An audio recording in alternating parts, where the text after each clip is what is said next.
Mozambique, a country once known for its long civil war and economic struggles, is now sitting on one of the world's largest untapped natural gas reserves. Countries with rich natural resources often transform their economies, whereas others fail due to mismanagement and corruption. The question is, where is Mozambique headed? Will it follow the path of successful resource-rich nations, or will it become another cautionary tale? For decades, Mozambique faced immense challenges. After gaining independence from Portugal in 1975, the country plunged into a brutal civil war that lasted for 16 years. By the time peace was restored in 1992, the economy was in ruins and millions of people were living in poverty. Even after the war, progress was slow.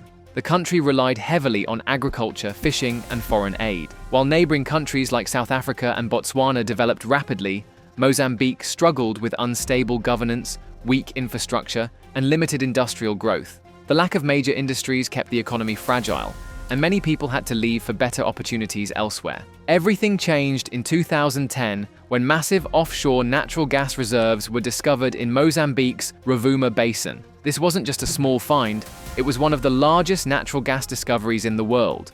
Global energy giants, including ExxonMobil, TotalEnergies, and Eni, quickly moved in, investing billions of dollars in extraction projects. The government projected that these gas fields could generate over $100 billion in revenue over the next 25 years, enough to completely reshape the country's economy. There was talk of new roads, better healthcare, job creation, and a rise in living standards. Some experts even predicted that Mozambique could become the Qatar of Africa, transforming into an energy powerhouse.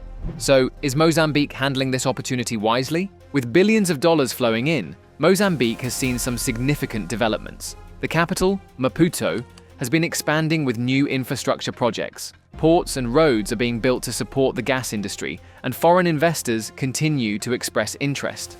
However, the promised economic boom has been slow to reach the general population. While the government is securing deals, the everyday life of most Mozambicans remains unchanged. Unemployment is still high, and many people have yet to see the benefits of the country's natural wealth. At the same time, international investors are keeping a close watch. They know that while the potential is there, the risks are just as high. Many African countries with valuable natural resources have struggled with what economists call the resource curse. Instead of bringing prosperity, oil and gas wealth often leads to corruption, over-reliance on a single industry, and economic instability. Mozambique is already facing these risks. Corruption scandals have made headlines, with billions of dollars in loans disappearing from public funds. Additionally, a major security crisis in the north has slowed gas projects. Islamist insurgents have attacked key energy sites, causing companies like TotalEnergies to suspend operations. Another challenge is that Mozambique is relying heavily on foreign companies to develop its resources. If these companies decide that operating in Mozambique is too risky or unprofitable, they could leave, taking their investments with them.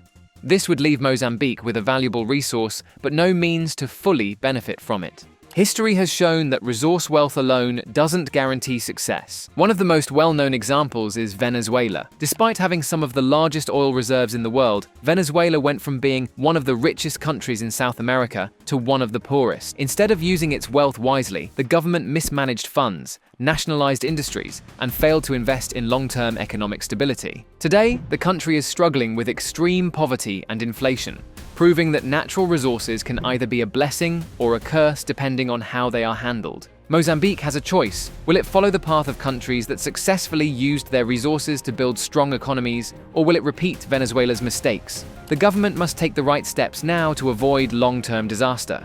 The country has everything it needs to become one of the richest countries in Africa: natural resources, international investment, and the potential for massive economic growth. But potential alone isn't enough. Corruption, security issues, and poor planning could hold the country back. So, the next few years will determine whether Mozambique becomes a new economic powerhouse or just another lost opportunity. What do you think? Will Mozambique rise to the top, or will it struggle like so many others? Let me know in the comments. If you want to learn more about the downfall of Venezuela, I can recommend my video about it. Have fun watching it, and see you next time.